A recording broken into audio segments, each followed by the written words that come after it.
Welcome to the Valley Podcast after a 1-point win over the Milwaukee Bucks. What an amazing game. I am at Coach Evan B on Twitter. Coach, we've got Gabe at Suns Valley Pod, and of course we've got Salty at Saltiest AZ fan. What is going on, fellas? Gabe, how you doing? Woo!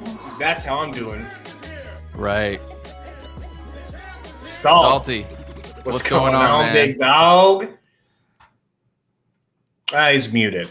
Let's just get right into it, Coach. Player of the game. We got to get Giannis still. Jeez, how about the refs for Giannis? Man, we're gonna get into that. That's gonna be just a whole segment tonight because all of that was just a whole bunch of garbagey mess that I was just so furious about. How can dude get like 22 free throws and everybody else, both teams, everybody else only get like 25, or there was some weird number. It was wild. Salty, you're unmuted. What's going on, man? How you feeling after that big dub? Feeling good, man. I told you guys before, if I say the team is going to lose, they're going to win. You know what I'm saying? So I don't know how. I think I'm like 3 for 3 now. So it feels good, dude. I went into the game not expecting to win, and that's kind of a good feeling because you're not putting all these expectations on yourself. And then when you come out with that juicy W, it feels even better, especially against when you're playing against the Bucks and the refs, you know? God, I couldn't agree more, man. That was disgusting. I thought I tweeted out in that Suns Nation group, what's going on, Suns Nation, anybody watching? I thought Luka got calls, man. I thought Luka had his way with the refs. I'm thinking, I saw you said that. I'm like, they might as well just give Giannis a whistle and let him pull out of his damn jersey and decide when he got a foul. That's ridiculous, dude. 18 free throws before the middle of the third quarter. I don't even know how many he ended up in the third quarter. All I know is there was like 4 or 5 minutes left, and he had 18 free throws. No wonder he got 47 points tonight, dude. It's ridiculous. So it's crazy. You guys would agree that the NBA is a star-driven league, right? It's been that way since MJ in his prime. And I remember how much MJ went to the free throw line, and they give preferential treatment to their stars, right? They pick these stars and then they push them as the faces of the NBA. So Giannis is one of those, Giannis is one of those stars. Doncic is. You got Zion is one of those. So it's like the refs might as well be, putting a Bucks jersey on or putting a Mavs jersey on because it's ridiculous. He is he's called the Greek Freak for a reason. He doesn't need that help, but imagine trying to guard this dude that is a freak athletically, and then you have the refs calling tic-tacs, ticky-tacs fouls when he initiates the contact into people, and then it's called a foul. It's ridiculous. It's 100% BS, especially it was later in the game in the fourth quarter when he's bumping Crowder. And then Crowder, there was the play before he pulled the carpet from under him when we got that steal. But and Giannis goes up, lays it in, and he just he tapped his hand. He tapped his hand. We're calling tapping fouls, but you're going to allow that? I don't know. I think that's just the trashy part of the game. But I'm going to correct you both of y'all. It's Giannis. Quit saying Giannis. This Gabe guy over here has been doing it ever since we started. I'm just like, I'll call him Giannis. Tonight he was Giannis Antetokounmpo, if that's how you say his last name. And Iverson Vlog, shout out again, my man. Let's talk about when the refs didn't let us get a timeout to challenge a play for the Frank and Giannis play. I completely agree there, man. That was funny. That was just, that figures. It goes against the Suns. But this is nothing new for Suns fans. We've been doing this all season. There was only one game that I felt like the calls went our way, and I think it was one of the Dallas games at Dallas. It was one of those games randomly. That was it. Everything else doesn't go our way. We know that. We knew that going into the game. But before we get going on more BS ref stuff, I really want to get into the game and the first quarter. After the first quarter, it was 32-32. I love watching Book coming off a double screen right to start the game. I hadn't seen that yet. And he got a wide open three. He missed it, but it looked like they were actually calling plays and not just playing. I thought that was wonderful to see. Chris Paul, though, continued his Olay 3-point defense, and that carried over to the whole Suns squad in the second quarter. But in the first quarter, DA had some good rebounds. He had really good defense on Giannis to start the game, but so many wide open threes for the Bucks, man, and the Suns only had one turnover to cap the first quarter. So, any thoughts on the first quarter from you guys? Can I salty real quick? Yeah. So, you know, what you guys saying he doesn't need any help from the refs, right? He's the Greek freak. Salty, you were saying that. You know what else he doesn't need help? He doesn't need to be allowed to take more than 2 steps. Like right off the bat, I had a bad feeling about this game, the way the refs were going to be officiating it, when Ayton blew past Giannis blew past Ayton and with that Euro step, and it looked great. And I thought, God damn, like I wish Ayton could do that. Then they rewound it, and I'm like, that's 3 steps. I rewound it again. I showed my girl. I'm like, baby, look at this. 1, 2, 3. After he's picked up the ball, right then and there, dude, I knew the refs were going to be in Giannis's pocket. Am I saying it right, Coach? Something like that. Got to say it like I'm Italian. Jesus.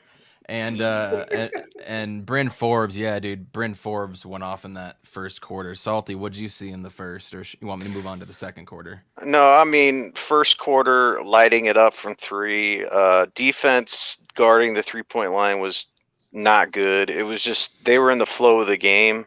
And if you heard like the announcers, Doris Burke, and then they're talking about it, it was fun to watch. And that she's like, I don't know how fun it is for the coach defensive wise. And it's like, yeah, for sure. They were getting into flow of offensive basketball. It's like the Warriors or like the Suns back in the day. It's like you score, I score, you score, I score. But that's not the way the thing was going to go. And then we let up defensively, and then it kind of nipped us in the butt. But when I saw them lighting up threes, I thought about one thing, and that's when the Suns were just stroking threes a couple games, right, in the first half, and then they go ice cold, and we end up losing the game. And I kind of thought about that.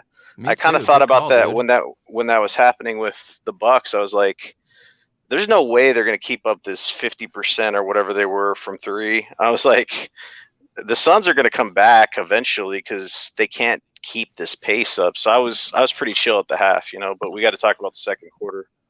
Well, we went into the half only down 10. We were down 16 at one point. Remember, you guys, we were down 16, and the second quarter, the Bucks couldn't miss. The effort on rebounding and guarding the 3, as you said, was absolute trash. It was one of the poorer efforts since we've seen it, definitely since the New Orleans game. But man, Booker kept us in it, you guys. If it wasn't for Booker getting hot the last 3 or 4 minutes, whatever that was, we would have been down 16, 18, maybe even 20, right? Book kept us in it, right, Gabe? Iverson's sitting here saying it, and man, I think it was more than just the third quarter. We were down for a long time during the game, and it was Book who just kept hitting stupid shots, bro. Leaners, faders, middies, just things that were like, oh, that's not going to go in. Oh, it went in. He's hot tonight. It was that type of game. And if he wasn't just plugging away like that all game while we were still down 15, 12, 10, and he's still hitting those shots, we get blown out. There is no comeback opportunity at that point. And Tim, 100. Kaminsky was solid down low this game, bro. Kaminsky had 8 rebounds, 8 assists, and 15 points. Can you ever think of asking him for more than that? Absolutely not. Salty. So, your boy Kaminsky. Yeah. I see you changed back to Puerto Rican Book, but how did you feel about Frank?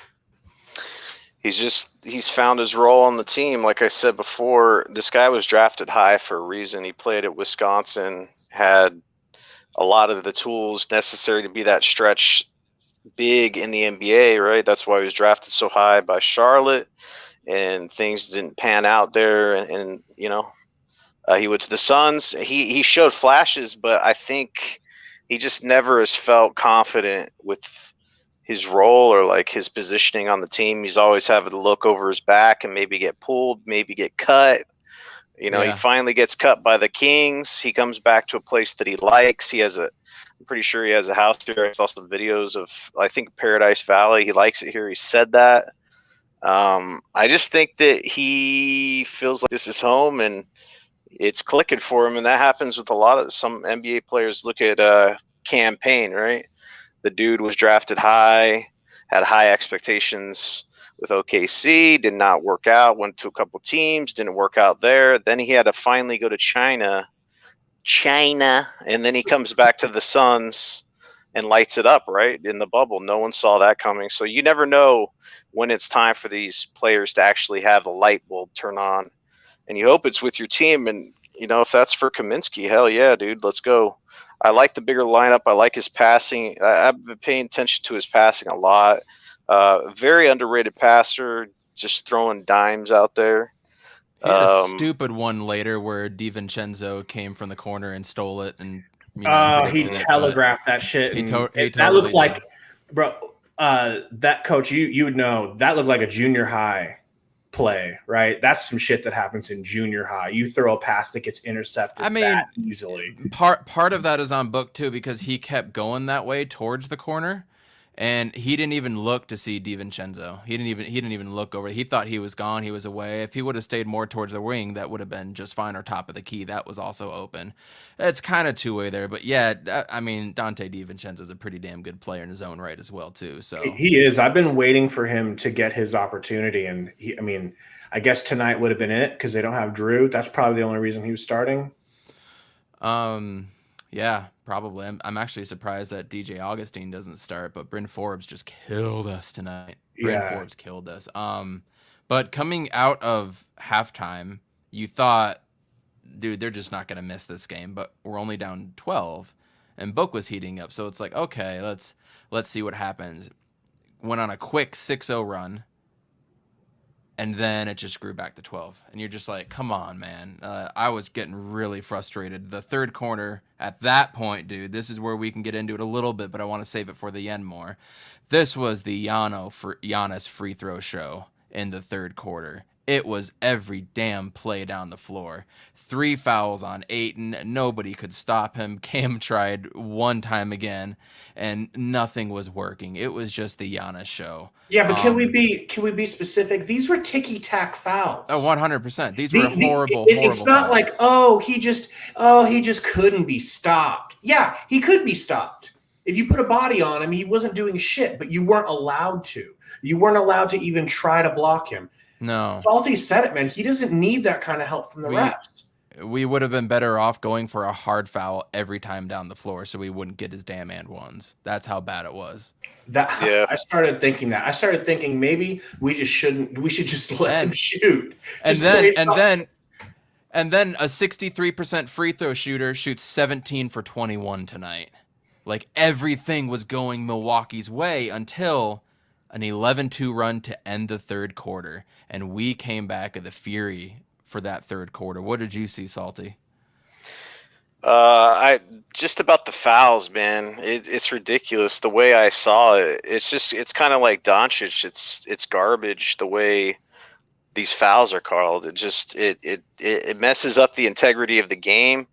I was looking at DA, and I'm like, when's the last time he's been in foul trouble like this? You know, like it's beginning of the year, right? And it's not like DA was making dumb fouls. It's like he's guarding, Giannis. What is he supposed to do? He's staying in front of him. The contact's initiated by the offensive player. It's not like he's slapping down with his hands and then they call a foul. It's like, what are you supposed to do at that point? I mean, you're moving your feet. You're staying in front of this tall guy that is just a freak. And then he initiates the contact, and then you're called for a foul. It's like, that's bullshit. Like, you can't do anything about that, What's the point of playing then, right? Yeah. What are we doing? What are we doing here? Like, if we're not going to uphold the integrity, and I've said it a few times, and I'm glad you mentioned that word again, integrity of the game. And the refs haven't been. You can watch any Phoenix Suns game, and they don't show that to us, right, Gabe? Yes. Did you guys see Trey Young go ballistic on that ref? Man, that's how I felt all game. I know he got.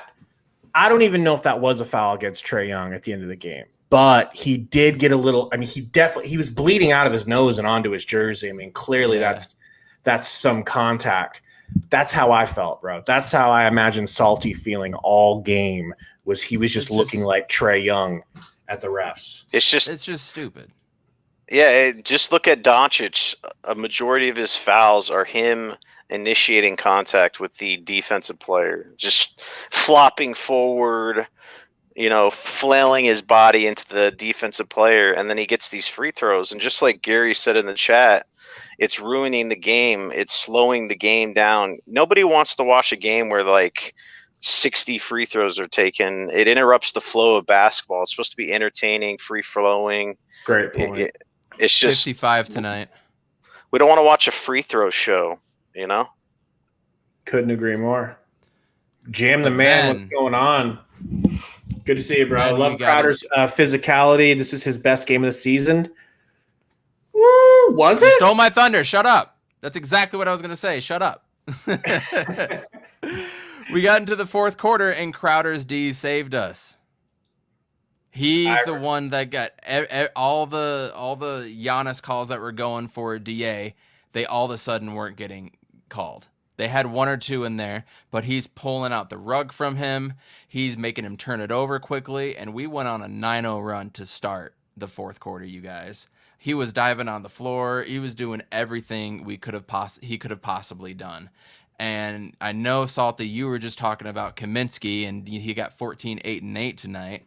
But Kaminsky wasn't on the floor at the end. He only was on the floor because DA was in foul trouble. He wasn't there. Do you prefer Crowder to start over Kaminsky, or do you like Kaminsky starting and then having the option for Crowder to finish off the game in the fourth? Salty. I like Kaminsky starting because he gives us length. I think that's important. I think his passing ability is good for I Bridges. never thought in a million trillion years I'd hear Salty say the words, I like Kaminsky starting. Woo! We've come a long way, Frank. Go on. Salty. No, well, it's just you look at the matchups and kind of matchup problems it creates. You're a bigger team. Alleviates some of the pressure off of Ayton to get every rebound. Frank is pretty, mobile. So there's a lot of stuff you can do. Plus, he's a good passer, initiates passes. You can have Bridges cut off the 3-point line, try to get to the basket a lot more. With Crowder, you guys, we had this thought process with Crowder that he could never succeed as a bench player, but he came off the bench tonight and did pretty damn good. So I think it. Yeah, you can't go wrong with him off. You can't go wrong with either off the bench too. Yeah, I just think Cam definitely needs to be a bench player. I think Cam Johnson's just hit and miss with his three, and I think he just needs to develop a little bit more. So you have Crowder, Cam, Dario when he comes back. It's just a lot of options, which is good, No, that's the good thing about it. I only question because I think Frank would be a lot better coming off the bench and better against second unit players. Gabe, that's super jumpy on that. Is it? That may not work. Everybody, let me know in the chat, because for me it looks good. Like everything looks clean. Salty, is it looking choppy to you? Yeah, it's choppy. All right, we'll start it up later then. I think your camera's froze too. I don't know. Maybe the chat sees differently. You're just frozen for me. Yeah, let me know, guys. You're just a little blurry, but man, it was back and forth for a while in the fourth quarter, and I thought they were going to come back and do something. I was a little bit worried, but I never wavered. I never wavered on Twitter. I thought we were going to win with all the little things that were actually going our way, how we started the fourth quarter. And just, let's just go balls to the wall. Like, we're going to win this game. We're going to win no matter what. Book had a tough shot over Middleton with about 3:10 left to go up 6. Got to his spot on the floor, just rose up against him. I mean, that ball barely passed over Middleton's finger. It was a perfect shot. And then going back on the other way, 2 missed free throws from Middleton. And then we had a step back, Book, that looked like a 3, but foot was on the line to go up 8. And all of a sudden, we're up 8. And then in a minute and like 28 seconds, you guys, Bucks went on an 8-0 run to tie it up. I was so pissed. But then we all know what happens. Book blows past Middleton to get fouled on a layup, going to the line for 2 with 32 seconds left, makes 1. Then I was shaky. It was great defense to get a stop. Went down to the other end and got nothing, but we took the time off the clock all the way to 2.8. And Giannis goes up top of the key for a mid-range L. And he just walked off the court, you guys. Did you see that? He just walked right off. He didn't say nothing. He just walked off. We get that dub. That's the game. What happened at the end that you saw, Gabe? They should have given it to Middleton, is what I saw. It looked like Giannis is like, look, man, I got 47 points. I'm a 2-time MVP. He did nothing against McHale, though, bro. But he was open. He had a point-blank opportunity from the corner, and he was – I'm not saying that Greek Freak wasn't open. He was open too, but who's your better jump shooter? I mean, I think that the Greek Freak should have taken it to the basket. He had 3.5 seconds? So do your stupid ass 4-step Euro that the refs won't call. Bro, when he pulled up, I was just so happy. I'm like, holy shit. Dude, hey, what's up? Devin Booker, I'm never going to interrupt you unless it's not good. No, you're good. You're good. Devin Booker's thoughts when he saw Giannis pulling up from mid-range for the potential game winner. Book said, we're in good shape. That's what I'm saying right now. I'm thinking, we got 70. As soon as he pulled up, I think, we got a 75% chance of winning this game because he's about to shoot a jumper. When 3.5 seconds is plenty. For instance, I think it was the end of the second quarter. Yes, it was. When he drew that stupid-ass foul and they sent him to the rim. There was 2.8 seconds. He got the ball at half court. He takes a couple dribbles, maybe one dribble, and gets sandwiched and the ball stripped, and they send him to the line. I knew he was going to do that at the end of the game. He had space to get his drive off and to go try a 0. What's the worst that could happen? They're going to send you to the line, and you're going to get 2 chances to beat us because we're only up 1. So glad he pulled up. Is that what you were thinking, Salty? Man. So I got to go from the other side. I tweeted about this. So we were up by however many points. DA gets that offensive rebound and then does the biggest bonehead play ever. Throws it out. He could have went back up strong and probably got fouled. Do an and one yourself, but he throws it out. He throws it out and initiates a fast break for the other team. So it's instead of 2 points or 3 points for us, they run it down. And I think Giannis got a 3-point play out of it. Middleton. So 5, or someone did. Yeah. So 5-point swing right there. And then Book misses that free throw. And I'm like, all right, so you got to just kind of break this down. If you guys want to be an elite team, even though you beat the Bucks, you cannot do that kind of stuff late in game. You have to do the small things. You can't do a turnover like that, and you can't miss a free throw in the clutch. But beyond that, the whole thing with the game winner, I thought it was a bad drop by the coach or whoever the coach obviously drew it up. I don't know why you'd have a player that doesn't really shoot a jump shot that well, take a long jumper to win the game. I mean, you could do something else. He needs to drive it in or kick it to someone else. Holbrook native Mike Budenholzer. Holbrook. Shout out. Mm-hmm. So, obviously, we get that dub. It feels like the biggest win of the season. Can we just talk about that? The resiliency, down 16, we came back. Then they went up by 14, I think, in the third quarter, came back. Went on the 8-0 run, lost it. I mean, even the 0-4-0-5 teams, bro, would have lost that game if we're up 8 and then we lose it to go 0-8, you know? And then it's a tie game. We would have lost games like that. Me and Salty saw that too many times, and we would talk about it after. But they pulled it out, man. Book missed the free throw. DA had that terrible pass. I mean, everything that could go wrong in the last 2.5 minutes went wrong, and we still won. Is this the best win of the season, Salt? By far, dude. Like I said, when I see the Bucks, I see a championship caliber team. You know, they have all the pieces. They have the MVP in Giannis. They got shooters galore. Like they have just so many lights out shooters, just can space the floor.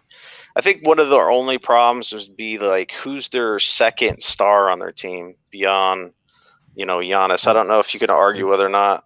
It's Middleton. It's Middleton. He's been an All-Star and will be again this year. Yeah, won't this be his third All-Star team? Yeah.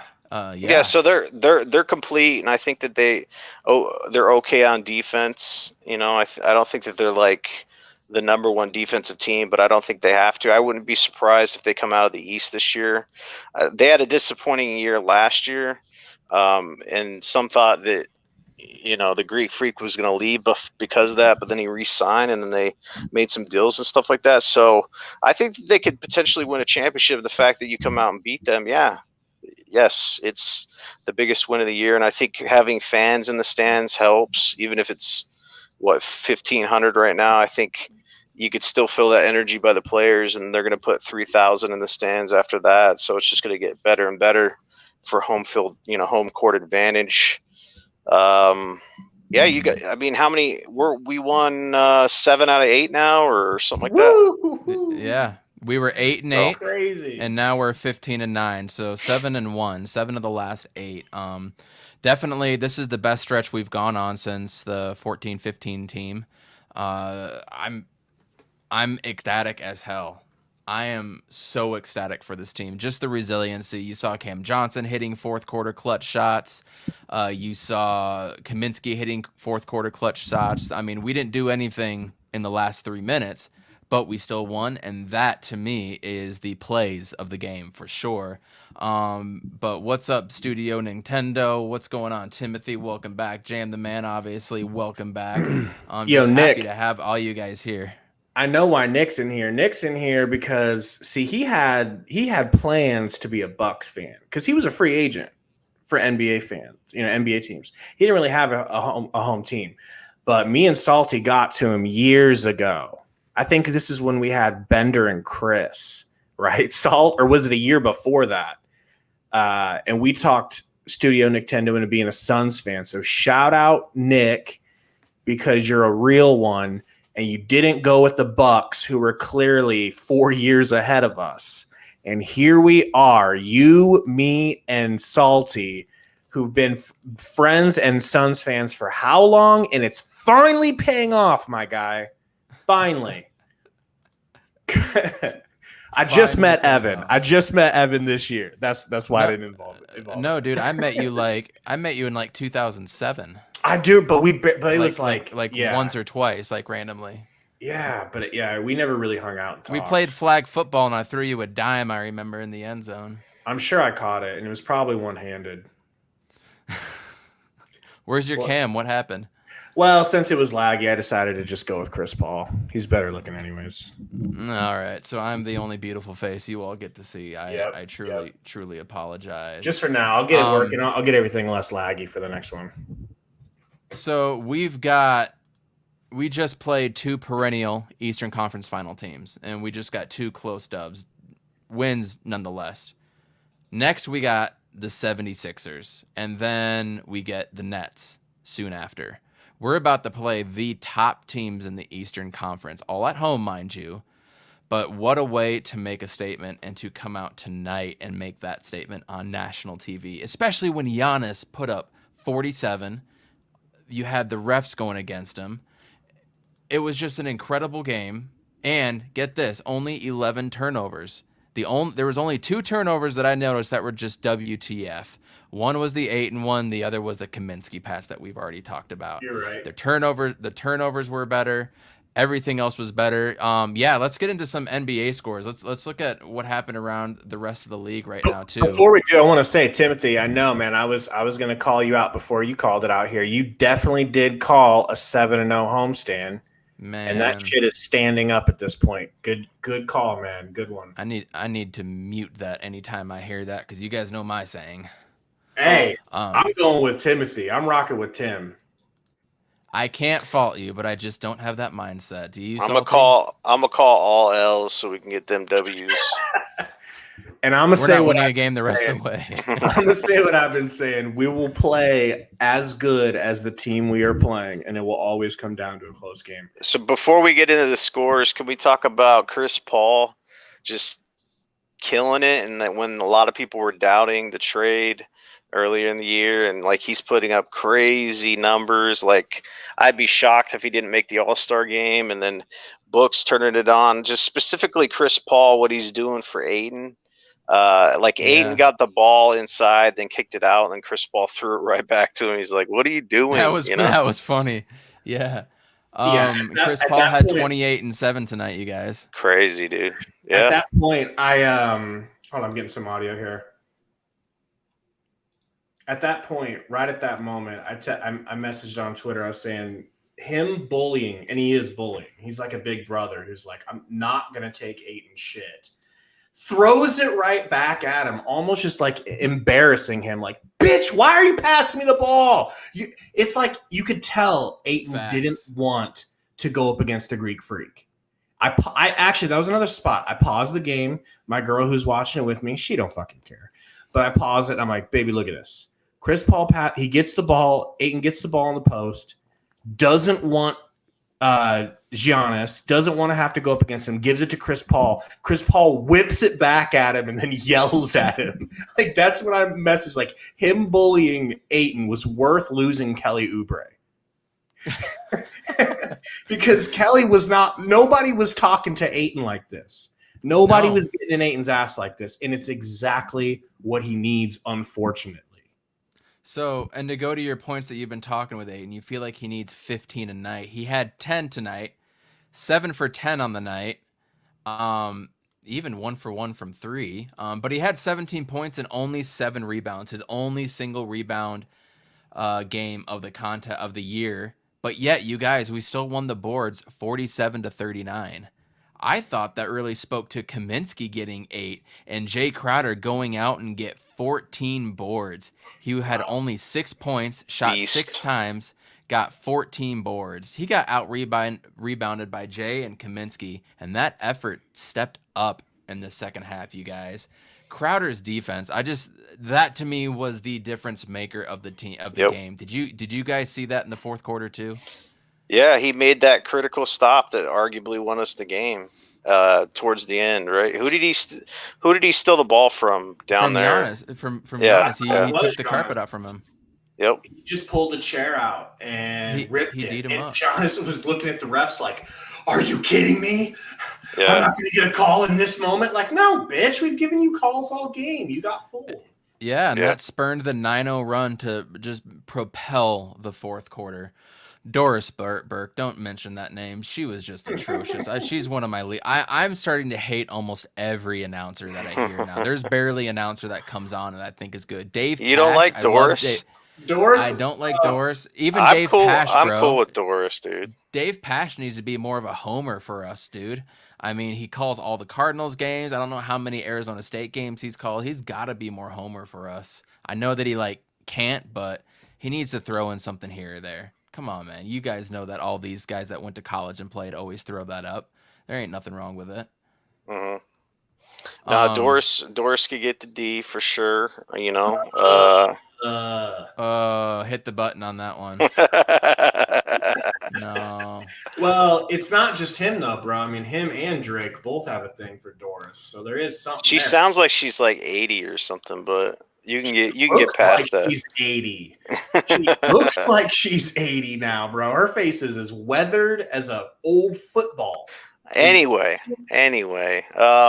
So yeah, Crowder's my boy. I've always been with him. When you guys said you wanted to cut him, I remember those takes back, at the beginning of the season. I just wanted to bench him. I didn't want to cut him. I'm just kidding. Nah, but he has a championship heart. Like he's a gamer.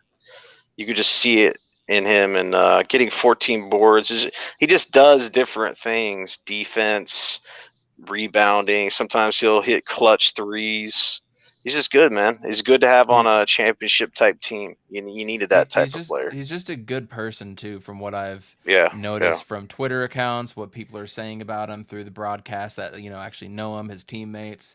So it's just nice to have that kind of echelon player. And didn't our team just feel different when he came in the game as opposed to Nader, Gabe, right? Didn't Crowder just have a presence about him too? Dude, I saw Nader on the bench today, fist pumping. I'm like, yeah, bitch, keep fist pumping on the bench. Best fist pumper in the league. Keep it going, but stay on that bench. Absolutely. Oh no, man! Take it over for a second. My computer's running on low battery. I didn't plug it in. Stand by. All right. Yeah. Okay. We'll take care of it. Yeah, but CP3, dude, it's crazy because at the beginning of the year he was, I don't know if he was struggling or what was happening, but from a points perspective, offensive side of the ball, like he was getting assists still, but there's times in there you're just like, what's going on with Chris Paul? Is he washed? Or all these people are like, they're blah, blah, blah, and they bring it up, and it's just crazy what he's doing at his age, That too, a good point.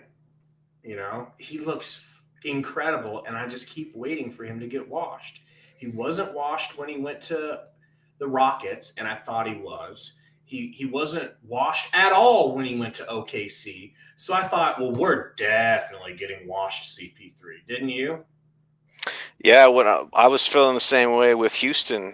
When he went there, I was like, oh, CP3's washed, so they're getting a washed CP3. And that wasn't the case. They were close to getting, to the finals if they could have got past the Warriors or whatever. Not only were they close to getting past the Warriors, there was one reason they were close to getting past the Warriors. Chris Paul. That dude was hitting the craziest threes I've ever seen.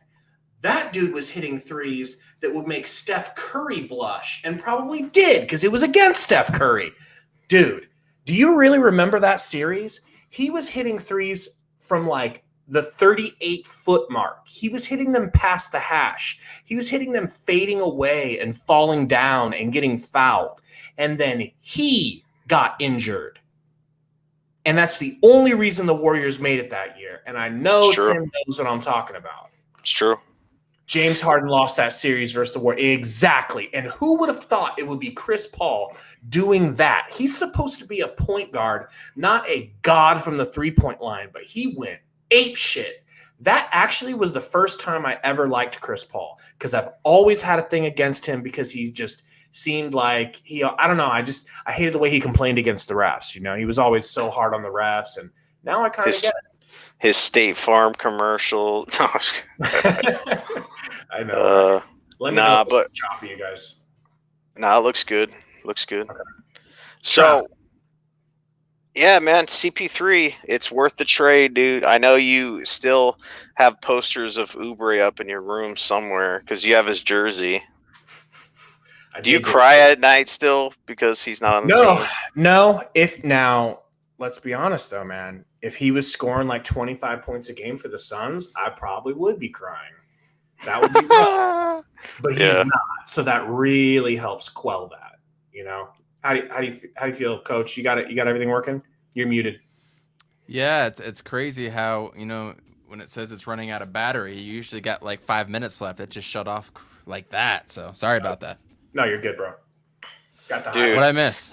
His handles. Chris Paul had the sickest move. It's on Twitter. Like his handles, I don't know, man.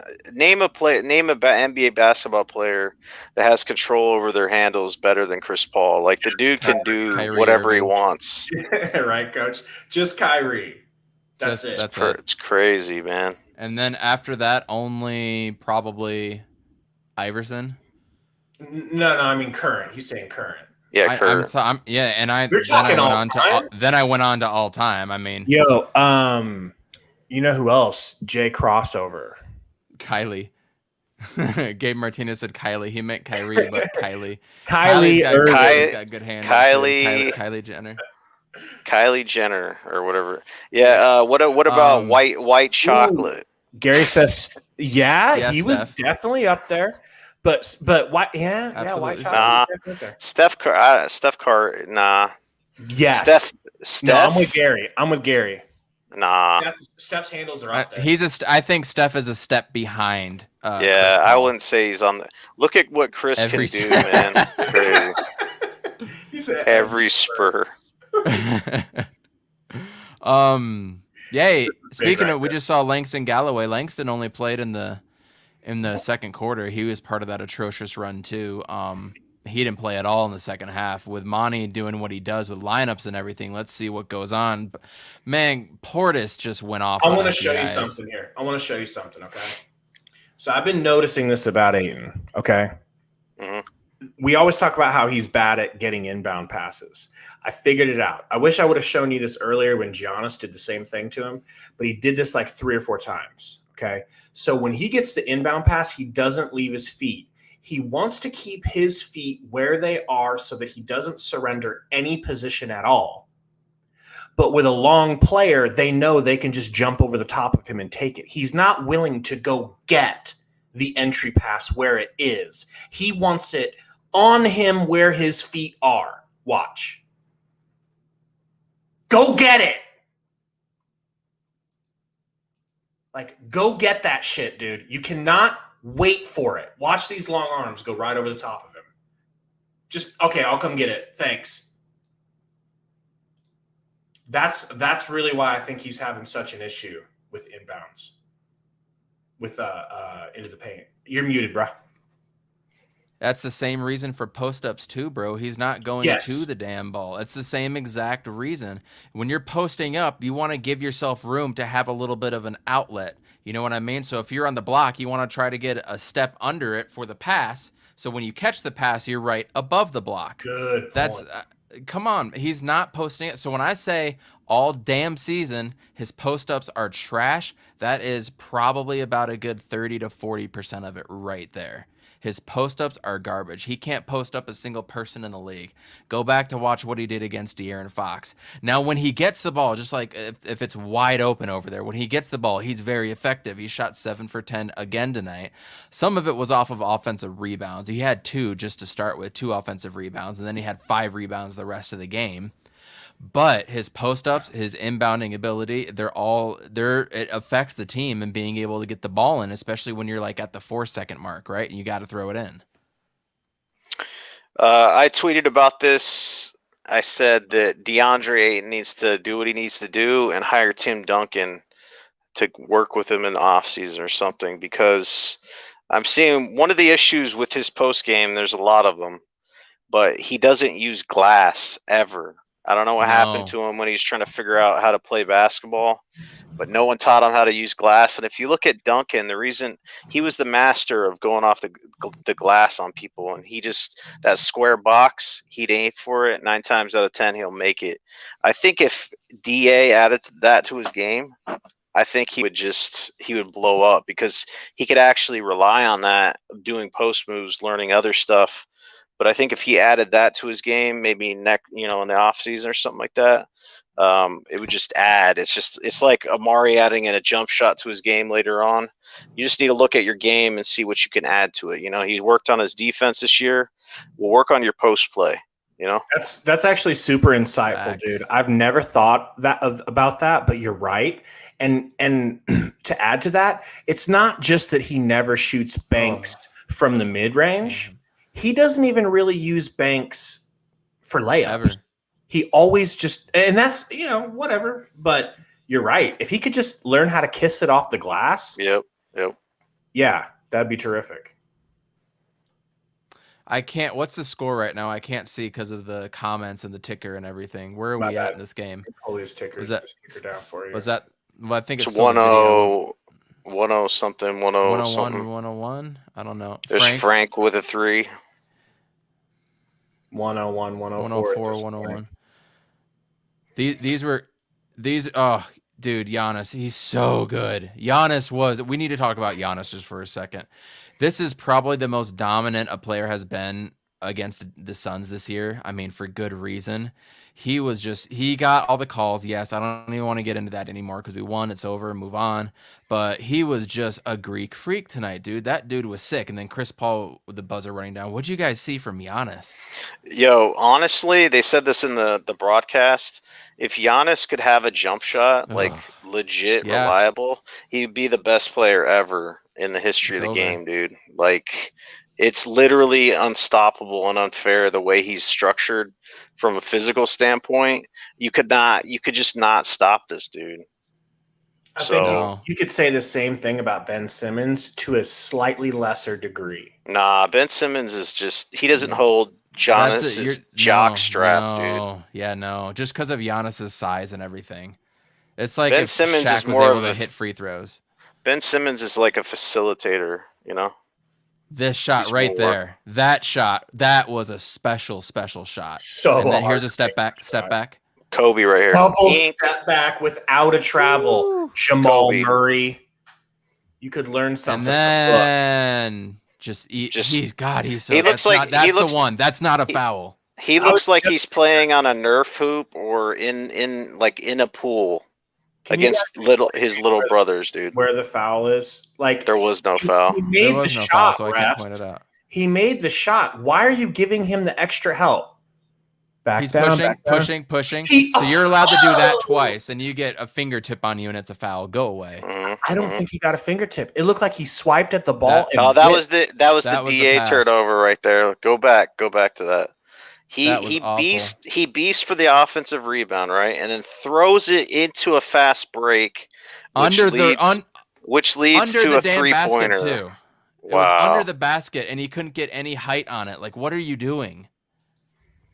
At that point, I was like, holy shit. At this point, I was like, holy shit. When he hit that dunk, we were so lucky they didn't consider that a foul. This was nice. This was a move. Oh, got you. Got you. He would have rose up and dunked that. And then he misses a free throw. God damn it. Yeah, bro. Here's the shot. There's Middleton. Well, that's what they drew up. Look at Middleton. That's why Giannis left, you guys. That's why he walked off the court, because he effing knew. I'm saying, why not hit Middleton? I don't care. Where was Book? Go back again. Book. Look at go back. Off. Book just sank off. Yeah, on their best 3-point shooter, he sank off. Are you kidding me? I think. No, watch him again. This is Booker's 3-point defense. Jesus. I think Book is scared here that Giannis is going to come Euro. Wouldn't you be? But I would leave any other dude other than Middleton. You ain't lying, bro. Oh my lord, I'm glad I didn't see that until now. Yeah.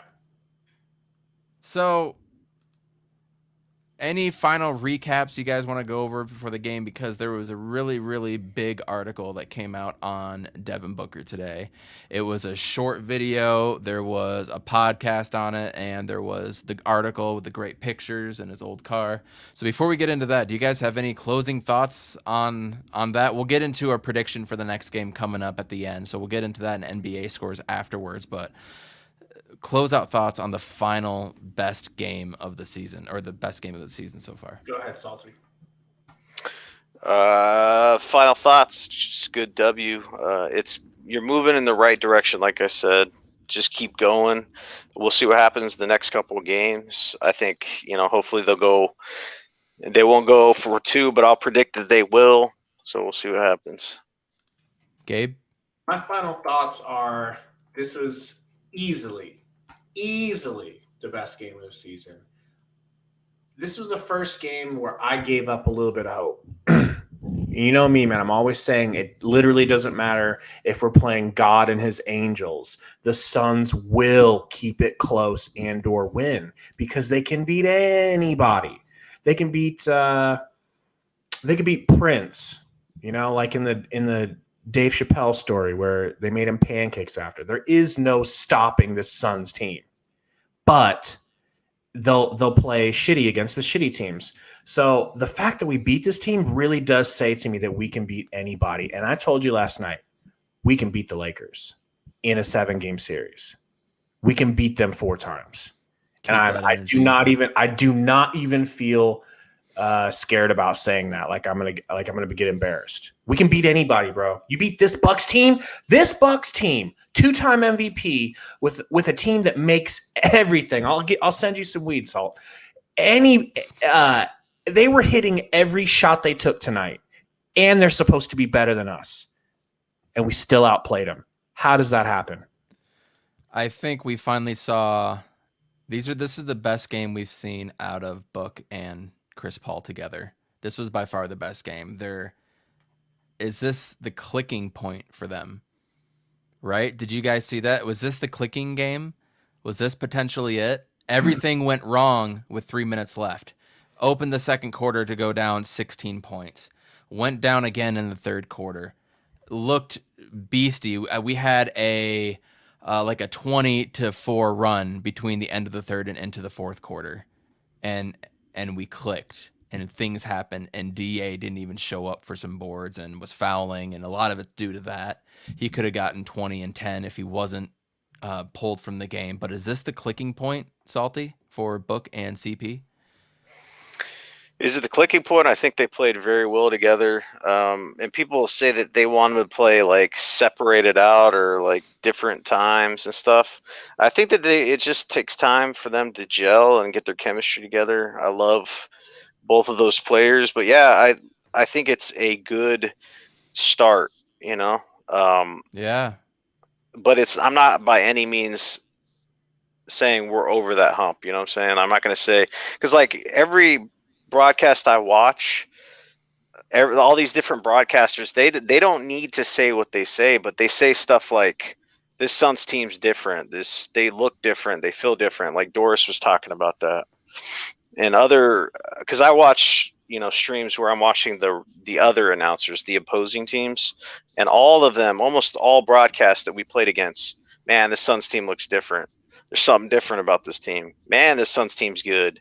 Man, you could say that the Suns are just not a playoff team, but they could do more. And I'm like, okay, all these people are saying this, but as a fan, I'm still pumping the brakes because anything can happen in a long season.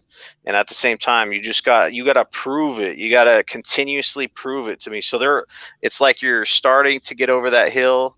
But you need to do it for a long time. Like you need to do it for 20 games and just kind of get a separation between you and that pack. Now, if they can do that, then I'm going to say, yeah, I mean, that's my take. Coach, you know? This is definitely something's going on with Book and CP3. Okay. Did you notice the first possession of the game that the Suns had? First possession for the Bucks, they come down, they score, whatever. Before that, the ball gets inbounded to Chris Paul. He slaps it to the side behind him to Booker and says, "You bring the ball up." Did you see that? No, I did not. Start the game. Go back and rewatch the beginning of it. He slaps the ball. Instead of being the point guard, he says, you know what, Book? Here you go. You're the leader of this team.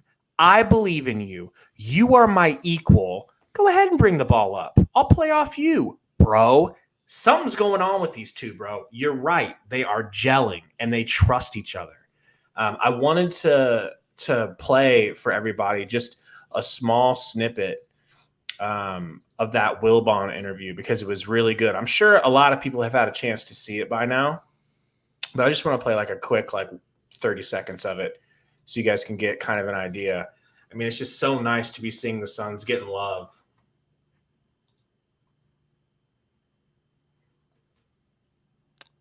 Is there audio supposed to be playing? Because there's not. Oops. I'll bring it back with audio. Well, while we're doing that, I am gonna look that up. I'm gonna start the game on my phone again because I'm curious to see that. While you're bringing that up, let's go over the box score real quick to shut this down and get on to some other topics here. Giannis was obviously the star of the game with 47 and 11 rebounds. Chris Middleton had 18 points and 11 assists, and I really think that was the key, was the fact that he wasn't able to get off 25 to 30 as well too. And then Bryn Forbes had 17 points and looked magical from three, and then missed the last couple. And then Portis, man, came in there and gave us the work with 12 points and 9 rebounds. What a hustler. That's a guy you'd like to come in off your bench. Yeah. Suns side, Devin Booker, leading scorer, 30 points. ESPN article coming out today. 6 boards, 3 assists. Still had 3 turnovers, but 3 is better than 5. 11 as a team. 28 for Chris Paul, 7 assists. 17 for DeAndre Ayton, and 7 boards. Bridges, 15 points. Frank Kaminsky, 14 points. So all of our starters in double figures. And then coming off the bench, Cam Johnson with 9 points, but Jay Crowder, 6 points. We talked about those 14 boards. It was just a great game, and you're your point about having to keep on proving it is going to happen because we play Saturday. That's the next time we're going to be on with you guys. It's an afternoon game at 1. So I'm probably going to be able to come on right afterwards, which is going to be a lot of fun because we play the Philadelphia 76ers, who are currently number 1 in the East. Milwaukee's number 2 at 16-9. So 1 game behind them, 2 games now from the win column. And Boston, who we just beat, is the 4 seed who lost last night to Utah. So we play the Brooklyn Nets 2 games from now, or maybe it's 3 games because we play, I forget who we play after Philly, because to me that's the only game that matters. But I think it's the Magic we play, and then we play the Nets. So we'll have played the top 4 teams in the East, all with winning records, all at home. But 4-0. Timothy called it 7-0. Y'all are riding on it. We just need to beat the next one. But do you have the video clip ready? Because we need to talk about Devin Booker and the love the Suns got today, you guys. Yeah, let me pull that up here. Salty, did you get a chance to read before that video comes up? No, I didn't. It's pretty dope, man. You could have been reading it while we did those. No, it's pretty cool, and I love Mike Wilbon, man. He's a Bears fan and a Suns fan, just like me. So I've always really loved Wilbon. But let's just take a look at some of this. His dad played pro ball for 14 seasons. Good audio. Booker, meanwhile, lived with his mother in Michigan. But when Dad retired in 2008, he proposed to move to where he lived in Mississippi. Kelly, a young Kelly. High school. Crazy, right? Spent the first year just recruiting him. I was like a recruiter. You just have to fly to Michigan and try to convince him and his mom, like, the best move for him is to come to Mississippi. And it allowed me to work with him daily, not just on his physical, but his mental. Can you imagine if his mom didn't let him move to go live with his dad? Has been through similar situations. I'm not saying he looks like he's going to be great no matter what. I don't know if it would have mattered. But his dad was a pro basketball player. Yeah. I mean, somebody. Point high, Booker emerged as a 5-star recruit. I don't want anything given to me. It's not really about who's in front of you, but what are you going to do to get in front of them? He chose Kentucky and one of the most decorated rosters in college basketball history. Booker was one of 9. You guys get the idea. Pretty dope, man. Dope stuff. It was really cool to hear Michael Wilbon talk so highly about him, especially about the stuff with Kobe, the Be Legendary. We all know that little story. And knowing that people call him an old head and he's 24 years old. So, I mean, moving forward, we can't use the age as an excuse anymore because everyone calls him an old head. He's that dude that's driving around in 50s, 60s classic cars, dating one of the Jenners, which, we all have our thoughts on based on their history and professional athletes. But I mean, it's just like another avenue for him to gain even more popularity and hopefully bring it to the Phoenix area. Yeah. I mean, if he's out here playing like this, man, he can date Bruce Jenner. I don't give a damn who he's dating. All right. Like, the only problem I think people were having with it is it just seemed like he had that curse because he was playing like shit earlier in the season. They were calling him the anonymous superstar, man. The anonymous superstar. Like, think about having that on our team and what we've been saying. And Salty, I think you tweeted out earlier, I forget who it was against. I forget who it was, but it was basically just about having so-and-so, Luka, maybe not be, you don't have a winning team or a winning record. Where's that same energy you had for Devin Booker when we were losing, but he was putting up buckets? Was that you, Salty? Yeah, I tweeted about it. I said, so Booker was getting crap in the beginning of his, tenure with the Suns. He's an empty stats guy, and he missed the All-Star game a lot of the times because of that. And he almost missed it last year because the argument against Book was, stats patter on a losing team. So I'm like, you guys better not be voting for players that are on losing teams right now. You know what I'm saying?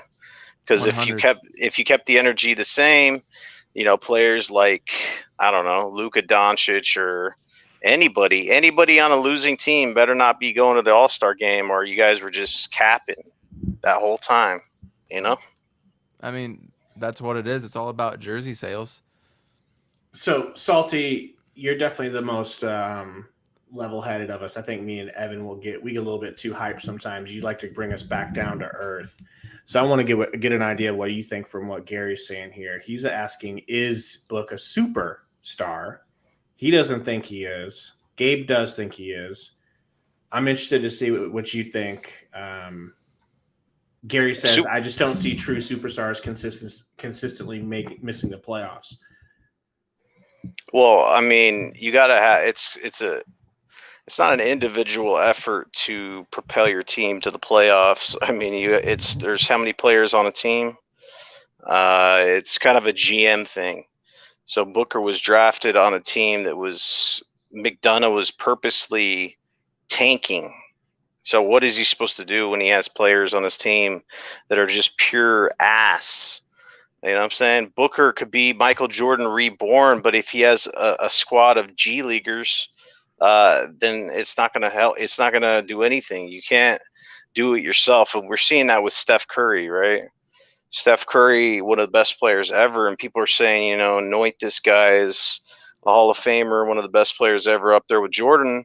Well, you take Clay off the team, you take Durant off the team, and you give them pretty decent players. They're hovering around 500, right? So it's not cut and dry. Just to say, because everybody would say that Steph is a superstar. I think that would be a consensus pick there, but his team is like 500 now. So just because you have a superstar on your team doesn't mean that you're going to go to the championship or even get through the playoffs. You have to have multiple stars on your team, and you have to have a well-constructed roster. Just look at Doncic right now. He's good, but I think he's overrated. And just look at Westbrook. Westbrook was in the conversation for MVP, and everybody is just flipped on him. People are saying that he's just a loser and he's this and that, and he's a stats patter and stuff like that. So, I mean, a couple of years ago, people would have said that Westbrook is a superstar, right? So what's the definition of that? Top, like you have your stars and then you have your superstars. Giannis, whatever you want to call him, he's a superstar. You don't even have to think about that. KD's superstar, Steph Curry superstar. The ones that you don't even have to think about it. Those are the superstars. Kawhi. Oh, okay. So going on that real quick, we're talking about stars and maybe like an echelon of it, like an A star or a B star. So like a superstar versus a star. And if to be a superstar, you need to be on a winning team, go to the playoffs, hit a couple big buckets, have ridiculous stats or shooting numbers. That's Chris Middleton. Is Chris Middleton a superstar? No, he's not a superstar. No, it's star. He's a star, all-star, superstar. So Gary, I guess I would ask you, where do you place Book then from being a non-Suns fan? Do you think he's a star, understar, or do you think he's an all-star?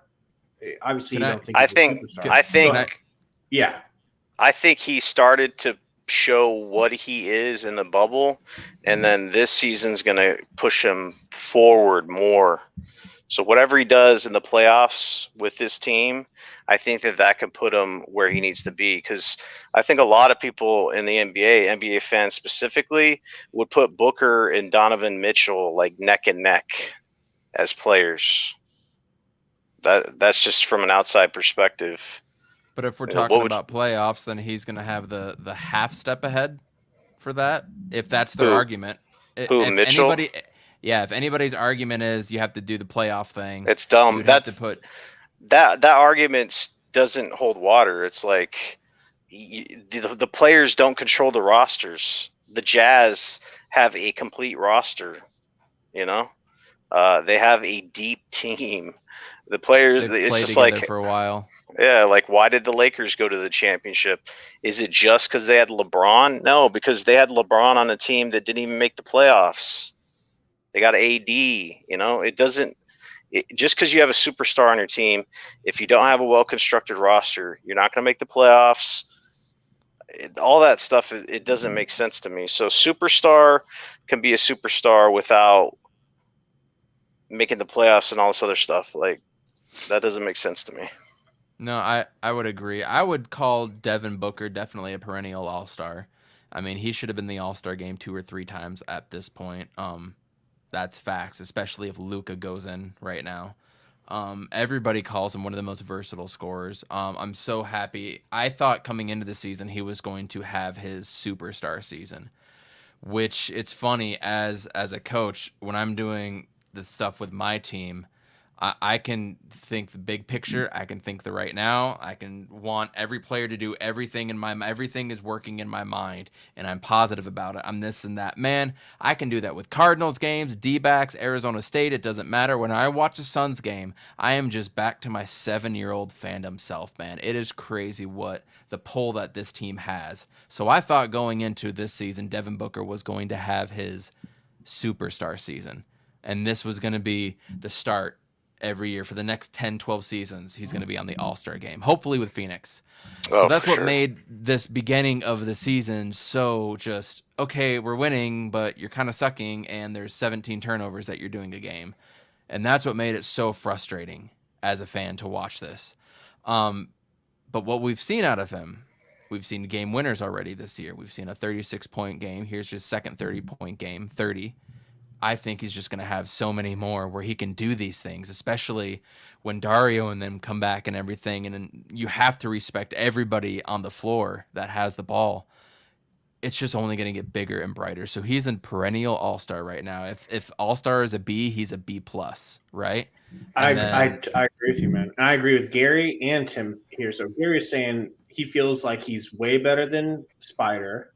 He's getting screwed out of all-star games. And he's on a razor's edge from going to superstar from star. That's very reasonable. I think you're right. I don't know if I want to call him a superstar yet, because that's, I think, as high as you can go. And I do think he's very close. I think we're seeing Bubble Book. Bubble Book is making a return. It took him 25 games, but he's here. He averaged 31, 32 points in the bubble. Last couple games, over 30. I think we're seeing it again. He's finally fully in rhythm. And then Tim says the media makes the superstar. Absolutely. Facts, bro. Our Phoenix market is so hated on for no good reason. Iverson says he feels like he will be a Sun forever. If we can continue to put people around him that he likes, like Chris Paul and people that are worth his time, I think he will stay. We deserve that player. The Valley deserves that type of player. We've gotten shadows of it from a lot of players. You can call Larry Fitzgerald that, but honestly, Larry Fitzgerald doesn't have the ball in his hands to be able to make those. He's not the quarterback, right? So Devin Booker could be that dude, the end-all, be-all, Mount Rushmore by himself at the end of his career. He is that talented again, which is why it made the beginning so frustrating. I think peak Booker is Dame-like, and you guys become very similar to Portland, is what Gary just said. Yeah, but at the two, dude, not but the one. but Dame pulls up from 40 feet, and that's how he goes from a 26-point game to 38 points. You know. And Book can do that, but he doesn't. And Book can score on you in so many more ways than Dame can. Am I off on that, Salty? Their games are so different, man. One, it's just they're both really good, and they both really just killed it in the bubble, right? Damian went off. I think he won MVP, took it from Book. Damian. He's a stud, and like my dream scenario would be to have these two beasts on the Suns. It will never happen, but I like Lillard. I'm a big fan. Small market team up there. He's loyal, does his thing. He's a beast. One of my favorite players in the league. I like him. But yeah, I mean, Damian Lillard's a superstar, right? I mean, would you guys say that? Full superstar. Full blown. Yeah. So I mean, they've been to the playoffs, but like they haven't done anything in the playoffs. Or it's just there's certain players that just have that the killer instinct, the winning mentality. That's why I'll point to it again. Kobe went to Booker not because he was forced to or anything. He just saw greatness in him, so it is what it is. I have some really unfortunate news, you guys. Kiz has started his own YouTube channel, and that's awesome. He is no longer a part of our following. That or he's good for Kiz, man. If that just means he has no excuse to not come on the show now, right? Yeah, he's got to make guest appearances on the show now for sure. Where do you see this though? I'm watching it right now. It was just on Twitter. I just should I pull him up? Should we take a live look at Kiz? Yeah. Wait. Live reaction. Ask him if he cares. He won't do that. He won't do what? It's not like he's gonna copyright claim you when he just started his channel. Well, he's got like 4,000 subscribers, 4.71. I thought you said joke. He just started. He's probably got a lot of friends on YouTube. I'm listening right now. He's going off on the Utah Jazz. Hold on. I'm just gonna do a little share screen so you can see. You can't hear it, but so we can see what Kiz looks like. No, I got it. Belong in that fucking top 3. And we're gonna everybody shut up and listen to Kiz. One of these 3 things. With fucking OKC, bro. OKC. I don't know why I'm talking. We lost in regulation, but anyway. The Utah Jazz. This is like Inception over here. Right? I'd like to say you're welcome, Kiz, for your inspiration. Clearly, you took a lot from us. But no, man, we're glad you're out here YouTubing as well, and we'll definitely join up with you sometime, I'm sure. I mean, the man is definitely pulling up NBA scores, doing what we do. I'm not trying to say nothing. No, he's not. I'm just pointing out. We just inspired him. That's all. We just inspired him to do his own thing. Good for you, Kiz, man. We need, Suns are getting big, bro. People want to talk about it. He's a good young man. He's been so loyal to us, man. We gotta be loyal to him. He's a good young man. But yeah, man, Devin Booker, he's going to have his superstar season, and it's going to continue next Saturday or this Saturday, 1 o'clock local time against the Philadelphia 76ers. I feel good about this game. I think we're going to go in, and I think we're going to start riding a high here, and I think Book's going to score 35 plus.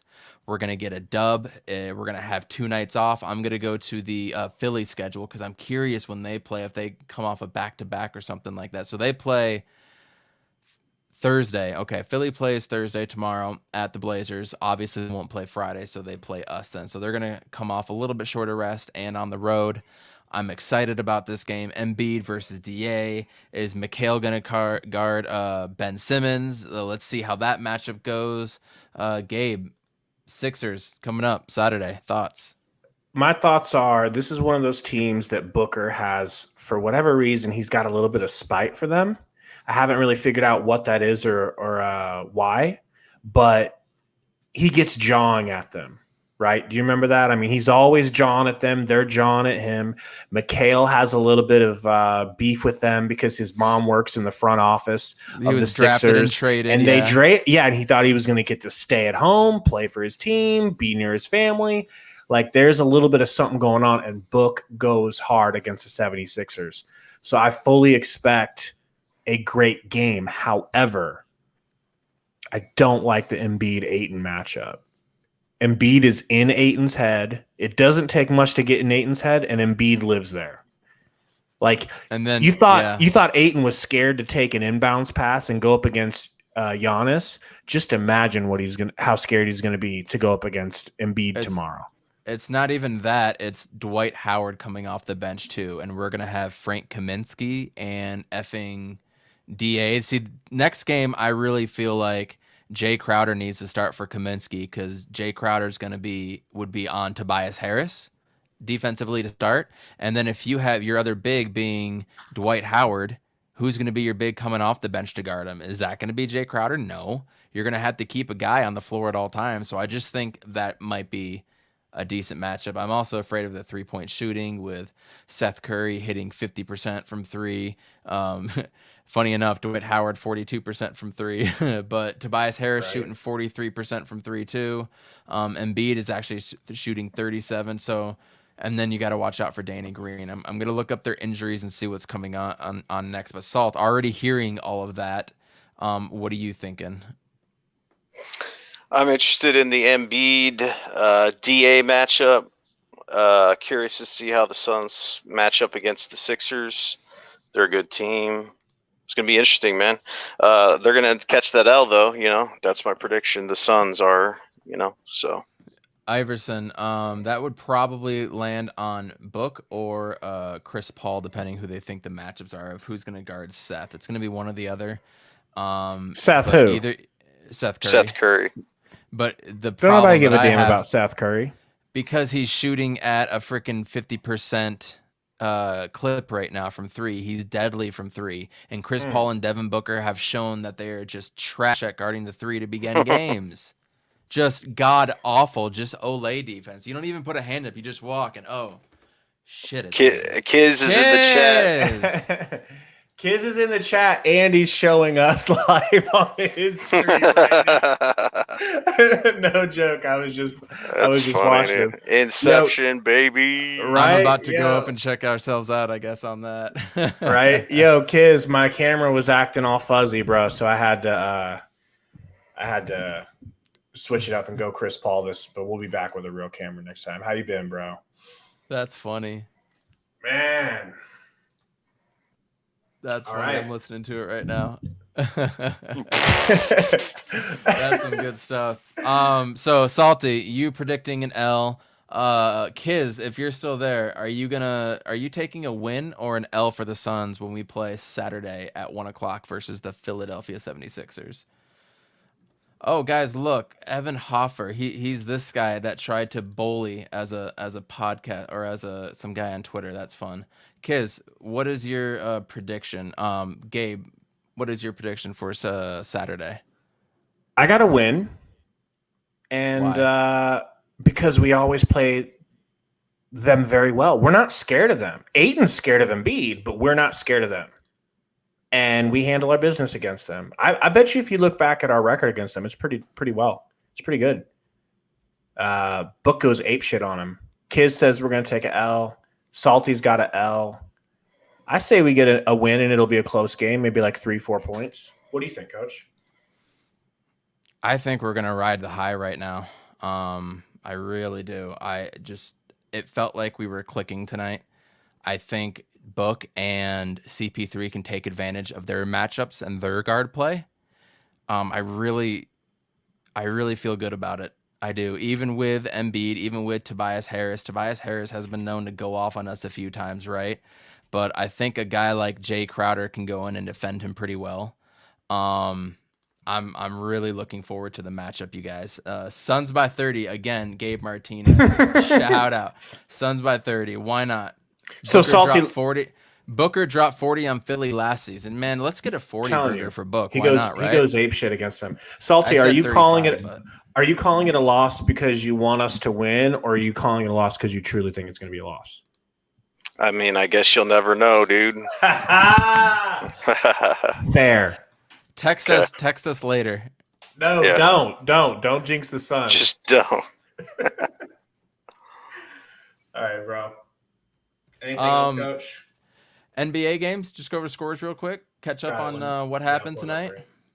Had a good game last night. I don't know if you guys saw the Jazz and Celtics game. Jason Tatum was garbagey, but man, Utah got all the freaking fouls, and then Donovan Mitchell just lit it up, you guys. He took over that game. He was phenomenal.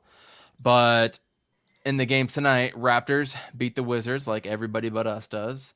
Norman Powell randomly with 28 points. You'd think it'd be FVV or somebody else, but nope.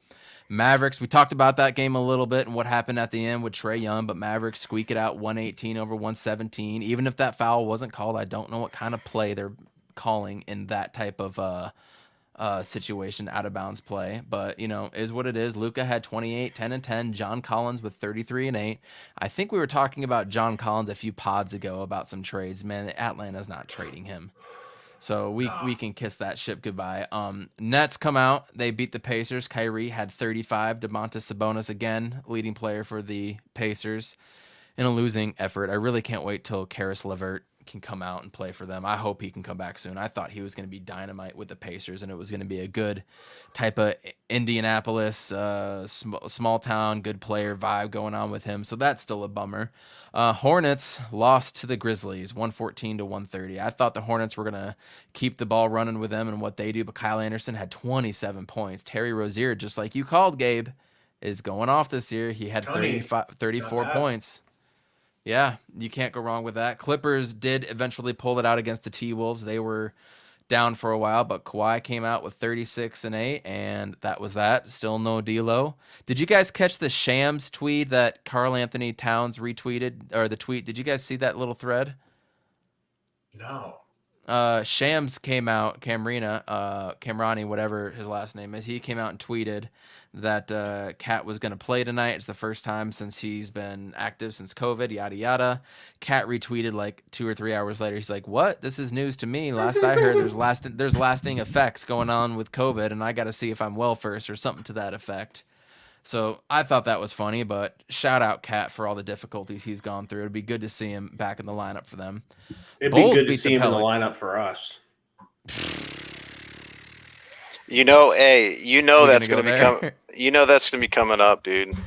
The Minnesota Timberwolves are perennial losers, dude. It doesn't matter who they have on their squad; they just suck all the time. And we're looking good, like a winning team. He's going to eventually probably who's more likely to demand a trade from their situation? Because Book and D'Angelo Russell have talked about how they really want to play together. They're going to make it so they play together. Who's more likely to want to leave their situation? Cat leaving the 6-19 Timberwolves or Book leading the Suns? You know the answer. D'Angelo Russell, man, dodged that bullet. Remember when everybody was wanting to sign him or trade for him? God. I was one of them. Not gonna crazy. Back then, yeah. Yeah. It's just crazy how the Timberwolves consistently, no matter who they get, didn't they have the number 1 pick? Yeah. That was with Cat? No, like just recently. Wasn't it? Pretty high up, but I don't think they had the number 1 pick. I don't really remember that. No, you're right. That one kid that they picked up this year was the number 1. Anthony Bennett? No, that was the Anthony Bennett. No. Kid's name. And I don't blame you for not knowing because nobody. Draft is forgettable as hell. Anthony Edwards. Look. He wasn't number 1. He wasn't number 1. He wasn't the number 1 pick, was he? Yes. Yeah. Yes. Oh, man. LaMelo went 3.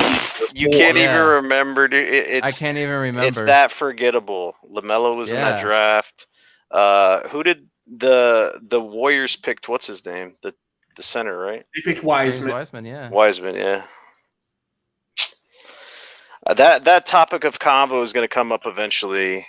Karl Anthony Towns is gonna he'll want out, and then eventually it's just gonna be crazy. So, man, we'll see. We'll see what the Cat stuff comes up. But just to finish out the scores, man. Zach LaVine 46 points, and Bulls beat the Pelicans. See, when a player scores 40 on you, you're supposed to win. I'm not a LaVine fan at all. Nah, but when you put up 46 and get a W, that's a nice win, even over the Pelicans who were streaking. Yeah. Yeah, me and Salt have always disagreed on LaVine. I love LaVine. So, and then Nuggets finally got a win after sliding a little bit. They beat the lowly Cavaliers, who we just got done beating a few games ago. Millsap showed up with 22 points, probably his biggest outburst of the season. And to round it out, the Thunder and Lakers played again. It was another barnstormer. And damn it, the Lakers won and pulled it out with LeBron 26 and 7, Al Horford getting 25, 8 and 8. So that's going to do it for the NBA stats. We talked about Booker and just getting all the national love tonight. We talked about the incredible game and the resiliency that we had for the overall best win of the seasons. I can't think of anything else I really need to add on this except we need to come out, guard the 3-point line against Philly, guard Tobias Harris, box out, and get a W. Salty, close us out, man. Good W tonight. We'll see what happens against Sixers. Look forward to it. That's it. Yeah, man. It looks like AD didn't play. That's probably why the game is so close. Yep, probably. But, win is a win. They still got to win. They're number 2 seed right now. We still think the Jazz are going to fall down a little bit. They play the Bucks next, so that'll be interesting. Final thoughts, Gabe? Man, just thanks for coming out, guys. Everybody, I know you had a great night tonight. It was a hell of a win. We'll see you guys after the next game. Thanks a lot, Coach. We'll see you guys.